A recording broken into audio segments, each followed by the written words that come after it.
To answer a maths problem, a 12-year-old girl raised her hand. Issue, and her teacher made fun of her. The entire classroom was rendered dumbfounded by what she did next. Naomi Ellison, age 12, was seated in the third row, arms folded, second seat from the window, eyes fixed on the dry emitting equation. Remove the marking at the room's entrance. Algebra was the subject. Sophisticated items much outside of the standard curriculum, yet Naomi liked how the numbers, when the rest of life didn't make sense. The classroom wasn't very noisy, however the cadence of conversation was constant, the type that made it simple to blend in with the surroundings, invisible, which is how Naomi often conducted in Boise, Idaho's Clearwater Middle. Keep your head down and get the job done. Avoid creating a stir, but today, something changed.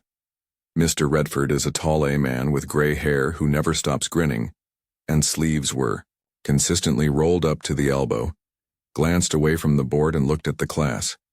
He said, tapping his marker's cap on his palm, "If someone can figure this out, I will refer to you as the next Einstein." A number of children rolled their eyes as the class chuckled. The majority glanced at their notes. Naomi's fingers began to move. She looked at the figures once more. She was silently working on the steps with her brain. Then she slowly raised her hand. Mr. Redford gave one blink. Ellison spoke her name as if it were a surprise, as if he had forgotten she was ever present. "You wish to give it a try?" Naomi's voice stuck somewhere behind her ribcage as she nodded. "Oh," he said, now grinning. "This one isn't feasible, though." A few students snorted. "So let's not waste time." A youngster in the rear gave a high-pitched, phony chuckle. Naomi's cheeks were scorched. She kept her hand up. She just maintained a steady gaze on Mr. Redford's eyes, silent but motionless. He gestured with his hand. "It wasn't fine, but it's okay, let's go on." Naomi dropped her hand, cautiously and gently, like folding a wing. The moment was over. However, something, not really anger, remained within of her. Not even dishonor, anything that required air. Redford wrote the following issue down. Talking too quickly. Class as a whole followed suit. Naomi remained still. She continued to focus on that initial issue. She understood what it was like to be undervalued. It wasn't brand new. She was one of 3 black pupils throughout the entire grade, and the sole student in that math honors class. Teachers gave her a firm grin. However, the slender kind, the kind said good girl, but doesn't have high expectations. As well as Mr. Redford, he didn't visit her unless absolutely necessary. 2 seats over, a girl something was murmured behind her hand. Naomi felt the words land even if she couldn't hear them. Laughing once again. Laughter usually finds an easy victim. Backpacks zipped chairs scratched the tile as the bell sounded. Naomi waited for the surge to pass while standing slowly. Mr. Redford, he turned to clean the board after capping his marker. She said, "I didn't leave Mr. Redford." He made a half turn, shocked to see her there even now. "Yes, I am able to have such issue. What do you mean, the first one?" He scowled. "The one you said was impossible," she said. He gave her a prolonged glance, reached into the tray after that, I mean underneath the board, and gave her a folded page. He said, "Knock yourself out," as if it were a joke, as if there was no possibility in the world she would return with a response. Naomi accepted it silently, put it in her maths binder, and departed. However, she chose not to forget it at home. She returned home to figure it out. As usual, Naomi walked the 2 blocks home, front of the small petrol station with the laundry and the sign where there was a constant burned dryer scent coming from the machines. With each stride, the sheets in her rucksack bounced, but she hardly noticed. Her thoughts were elsewhere. The issue was within that front zip. Mr. Redford said that her mother couldn't. In the kitchen was Denise Ellison, using the air fryer and 2 burners simultaneously. The aroma of green beans and seasoned chicken assaulted Naomi. As soon as she entered the room, Denise phoned over, "The sizzle, and you arrived home early." Naomi left her rucksack near the table and did not respond immediately. Sliding into the corner, the seat where she completed her schoolwork every day, her elder brother's identical prior to his departure for college. She took out the piece of paper and spread it out. "Everything at school is going well?" her mother inquired as she peered over the corner. Naomi nodded slightly. "Yes, I only need to work out a maths problem." After cleaning her hands, Denise took a step closer, observing. "The paper, that doesn't appear to be typical. My teacher stated that it was impossible, not Naomi." Her mother furrowed her brow. "You considered it a challenge, huh?" Naomi smiled a little. Something along those lines. Denise gave her head a kiss, then returned to the stove. "You have your father's intellect, then. I'm confident that you'll crack it wide open." Naomi didn't express it aloud. However, something about that particular moment about being taken seriously without needing to provide evidence encouraged her to put forth more effort. She started working, pencil tapping, paper edges stacking up and rubber shavings, staring from folding and turning. It wasn't simple. Initially, the figures didn't add up. The formula felt twisted. Yet the longer she gazed, the more it began to change and suddenly stop making sense, but show her little previously unnoticed corners. She put in hours at her job, waited for her mother to summon her for supper before taking a break, ate while bouncing one foot beneath the table, then returned to it once more. By 9:40 p. The floor of her bedroom was scratching paper and crumpled efforts were everywhere. She was lying flat on her stomach, leaning against her forearm, gazing at the identical line of figures for the 50th time. Then something clicked. A little link. She sat up a thread, began more slowly this time, reconstructed the entire thing. She did not delay when she shifted her pencil. The path gradually began to take shape before her.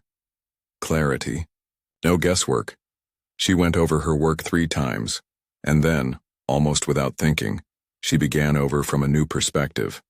Not just to confirm, but to check whether there was an alternative. A second approach. Around midnight, her mother looked in. "And, you're still there?" Naomi's eyes were wide and somewhat stunned as she glanced up. "I believe I have it." Denise grinned. However, it was the kind that was worried about it. "I know it's late, sweetie," Naomi muttered, "but I realized that I did." She displayed 2 pages, one of which had her own work. The other, which was completely wiped out using the new method, this time, cleaner. She glanced up at her mother, as though she was grasping evidence of something greater than numbers. Denise sat on the floor next to her, picked up the papers and simply gazed at them. She inquired, "You're going to bring these to school on Monday?" Naomi nodded as her mother sighed. "Okay, then don't flaunt yourself too much." "I'm not," smiled Naomi. "I only want him to see Naomi." However, wasn't prepared for how different everything would feel the instant she returned to that classroom. Saturday passed by in a flash. Instead of sleeping in as she typically did, Naomi by 7:30 she was already at the table in the kitchen. Once more her papers were arranged in tidy piles. 4 pencils had been sharpened by her. Beside her notebook she had her calculator, but she merely checked with it. Never to lead from the doorway, her mother observed her. "Taking a coffee cup, are you certain you don't want to visit the recreation center? Today they are doing the robotics demonstration." Without raising her gaze, Naomi shook her head. "Perhaps next time." Denise continued to observe for a few more seconds. "Then leave it alone." Naomi didn't waste any more time. She was addressing a matter that only she could see. Zoe, her younger sister.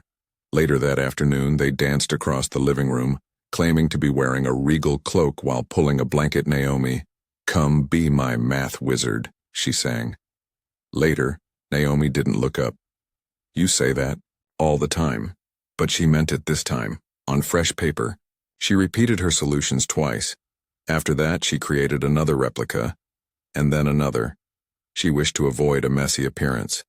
If she intended to give it to Mr. Redford, she did not want him to claim that he was unable of reading her writing. She even considered typing it. 2 files were in her possession by Sunday morning. One containing her initial handwritten messages, faulty raw, that was wiped, and one clean version that clearly boxes both solution steps with clear handwritten labels. She used tiny print to write her name on each page's upper right corner. However, something continued to bother her. What if he glanced at it and shrugged, without caring? And continued, gazing out the window for a considerable amount of time.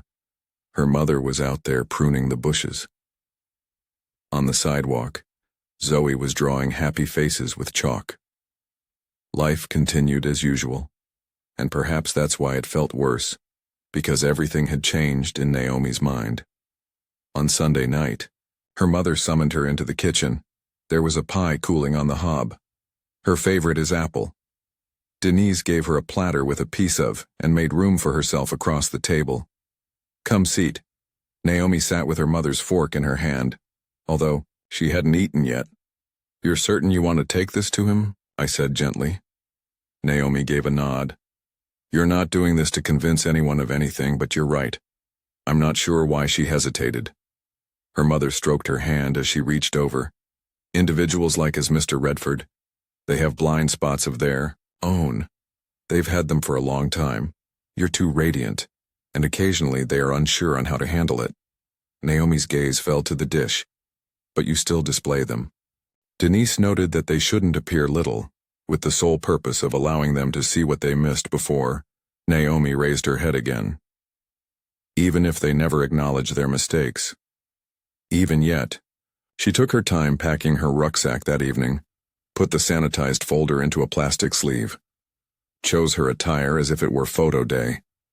She had no intention of addressing the students, although she secretly hoped that she would. She had no desire for retribution. She desired for the space to be acknowledged. Naomi arrived early on Monday morning, skipped breakfast. However, she fastened her shoes tightly and sipped her juice. As she walked to school, the sky was overcast but dry. Clutching her backpack's strap, a little more snug than normal, the corridors within the building buzzed with the standard sound. Children giggling too loudly when lockers slam. The sound of footfall on a waxed tile. Naomi hardly heard it. She arrived in room 06 just as the bell rang.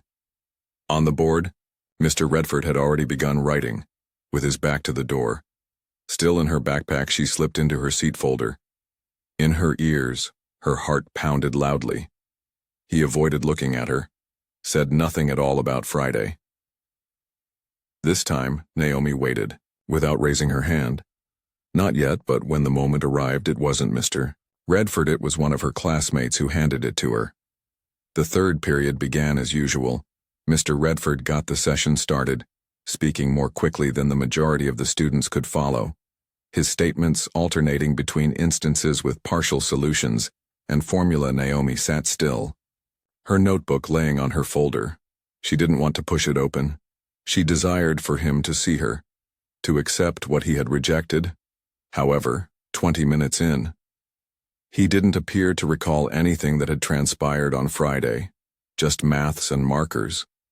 No side glances, no raised eyebrows. Then, an unforeseen event occurred. Joshua Levine raised a hand, not hers, one of the class's noisier children. He turned everything into a comedy when playing football. However, he seems perplexed today. "Mr. Redford," he inquired, "can we revisit the issue from the previous week?" Redford halted the hard-won marker in midair. "Which one? The one you claimed no one could figure out?" Heads turned as a whisper spread throughout the classroom. A few children laughed. Redford gave a headshake. "The first one wasn't intended to be resolved." "It was only a show," Josh asked, looking sideways, "but what if someone did?" At that point, Naomi felt half a dozen eyes move in her direction. She remained still. Her hand hadn't yet raised. Mr. Redford gave a little laugh. "I suppose they would be more intelligent than I am." There was silence in the room. Naomi reached inside her backpack and took out the folder. Slow and methodical, her hands remained steady.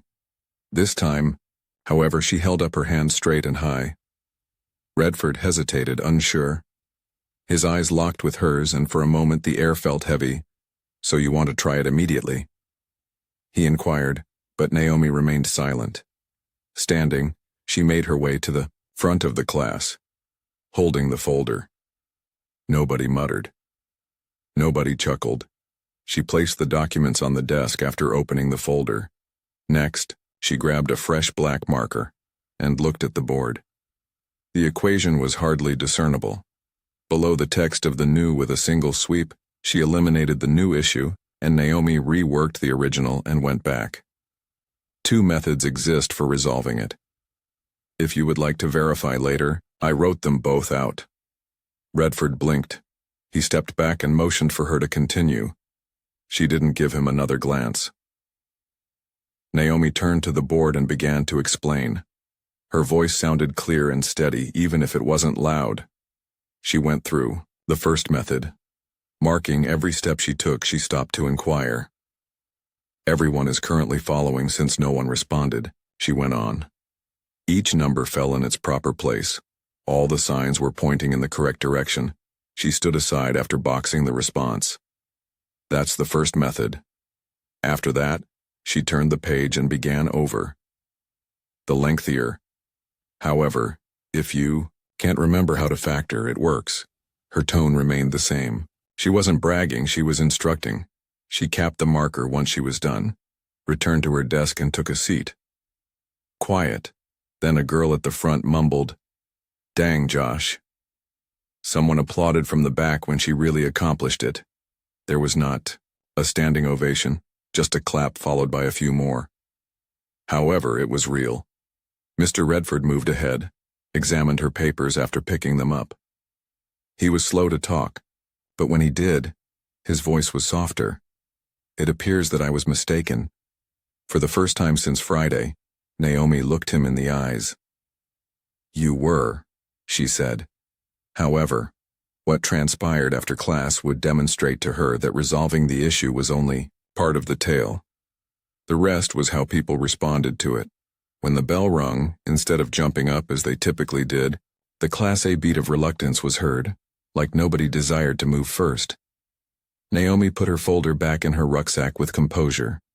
I stood up and zipped it up. As she approached the door, Josh leaned in her direction. That was really nasty. Naomi nodded slightly. "Thank you." She was at a loss for words. Footsteps in the hallway outside bounced off the lockers, and voices reverberated across the hallways. However, Naomi hardly noticed. As she moved through the crowd, she noticed a change, not quite taller but more stable, as if she had given up on attempting to reduce her size. She turned the corner and started towards her locker. As soon as she heard her name, Naomi, it was one of the popular females, Camille Dorsey. Pretty Loud is constantly in the center of things. Beside her, Camille hurried up. "You actually found a solution to the issue." Naomi quietly acknowledged that it was crazy. Naomi shrugged, as if even Mr. Redford appeared shaken. It wasn't impossible. As she flipped her braid over one shoulder, Camille chuckled. "You made the man retract his statements, girl." That was Boss Moore's footsteps. Some other children stayed, close by observing, Naomi in a unique way without making fun of her, not ignoring, simply observing. "I didn't even get the first step," one youngster mumbled. Another said the same thing. Naomi didn't grin. However, she also did not avert her gaze. She just opened her locker and started flipping between books as usual. Down the corridor, Mr. Redford passed holding a pile of documents. He looked at Naomi and continued without nodding. Just a straight face and quick steps. No decent work. She sat at her regular table at the rear for lunch. She had already had half of her lunch when the principal beside her, Marcia Linwood, emerged. "Do you have a moment, Naomi?" Naomi blinked. "Yes, of course." She proceeded to the main office after Principal Linwood, where the helper, one of the counselors, and the principal were waiting. Linwood motioned for her to take a seat. She smiled as she said, "We heard about this morning. Your maths instructor gave us access to your work." Naomi straightened her posture. "Oh, Mr. Patel," the counselor leaned forward. "You are our nominee for the regional maths contest display the next month. It's a Spokane weekend event. It unites the best middle school pupils from the surrounding area. Naomi blinked once more. Wait a minute. Linwood nodded. We believe you would do a good job representing Clearwater. Naomi's stomach slowly turned. She didn't anticipate this. She had just wished to disprove Mr. Redford. There were now other observers. Can I trust those who believed her? Of course, May. I discuss it with my mother first. What Mr. Patel said today, we will send the information home. Naomi was returning to the cafeteria. Her legs felt oddly light, ecstatic but uncertain, since there was more than one issue at this point. She was now in view. That afternoon, Miss Barlow was her instructor during the previous period, who instructed language arts students. Took a moment mid-lesson to say, I heard about your actions in maths class, Naomi. That's really good job. Half of the students turned to face her. Naomi remained silent.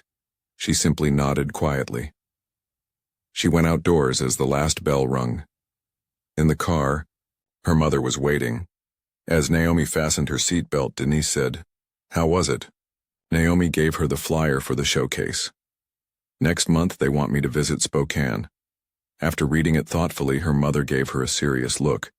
Naomi gave a nod. Denise said as she started the vehicle, That seems impossible. The issue was not only resolved. However, the reality was, the maths was still not the most difficult aspect.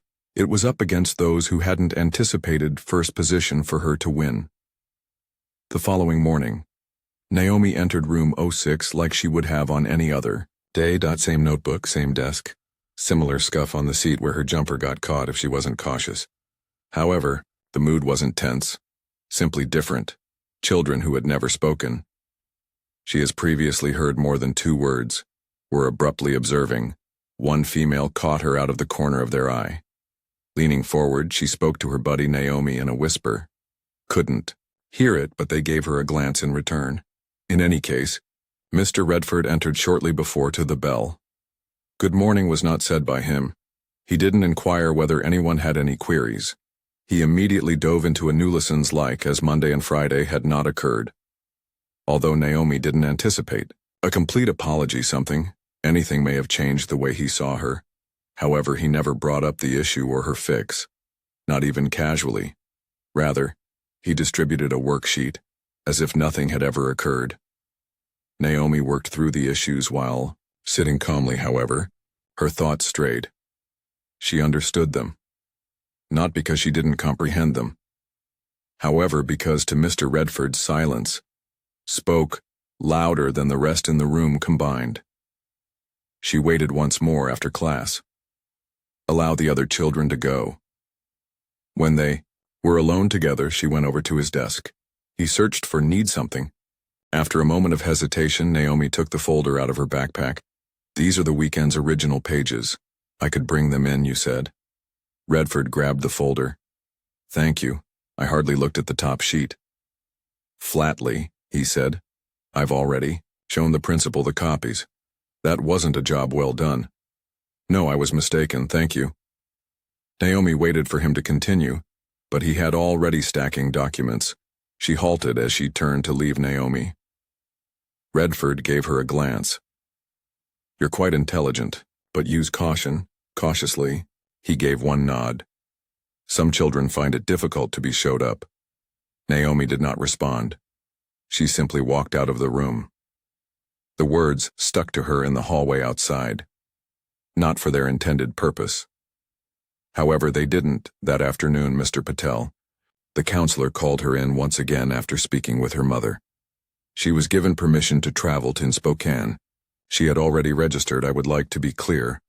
He informed her that there was more than one issue. It has to do with the way you think and reason. It's impossible to fake it. Naomi nodded, but let me tell you as well. He said, You'll lean forward a little. Meet folks who have never had to fight at such occasion. Don't let it deter you from being noticed. She glanced at him and he grinned. I won't. Nice at home that evening. Once more, Naomi sat at the kitchen table, not with an issue, only with her mind.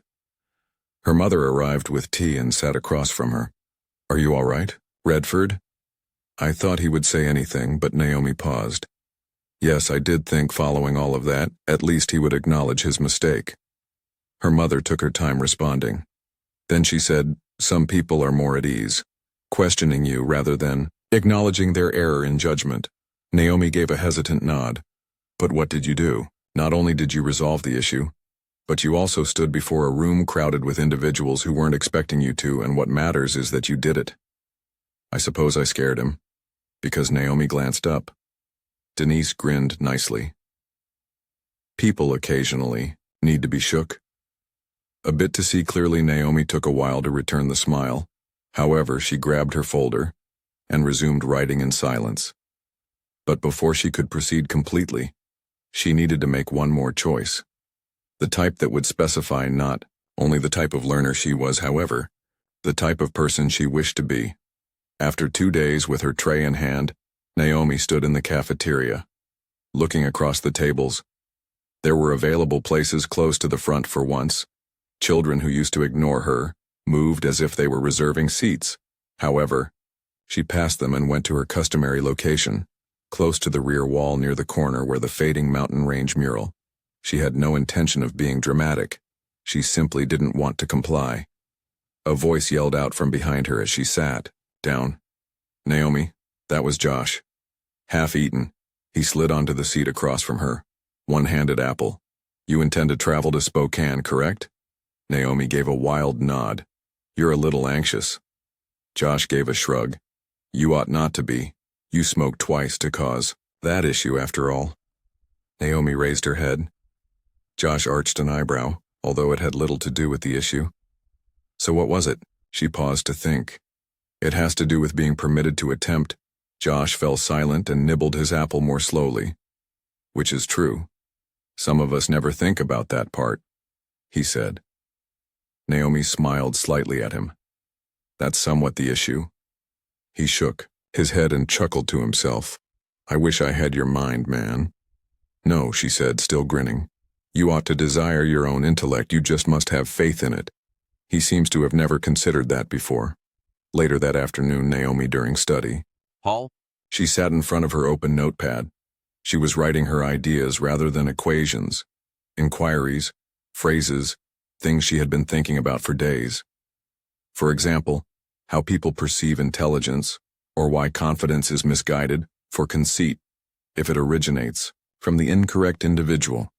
And what if demonstrating your abilities isn't the goal, but being aware of it even if nobody else has seen it yet? She continued to write when Miss Barlow stopped by and gave the desk a little tap. You've had a busy week, Naomi said, looking up. You taught more than simply your class, I hope you realize. What do you mean? Naomi tilted her head. Pulling a chair, Miss Barlow sat next to her. You made people aware of what's feasible when someone is given the opportunity to develop. Not everyone has the courage to request that space. Naomi remained silent. However, the words stuck with her. By Friday, the children had calmed down and had stopped looking. Teachers no longer whispered, but something changed, not present in them. She walked differently, stronger, not louder. On the way out that afternoon, she went by 06, room 2. Papers were being graded by Mr. Redford. The door is partially open. She stopped and peered in. She may have entered, but he didn't notice her, said something, tried asking a question to get him to admit what occurred one final time. However, she didn't. Not because of fear, as she didn't require his approval to no longer have faith in oneself. That weekend, she went shopping for a winter jacket with her mother. In February, Spokane wasn't going to be kind. One on clearance was discovered. With a silky lining, navy blue, Naomi put it on and spent some time staring at herself in the mirror. Denise was waiting behind her. Naomi gave a nod as they prepared for the journey. That evening, Denise gave her a note that was folded. Wait till you're on the bus before opening it. The following morning, Naomi brought her rucksack on board.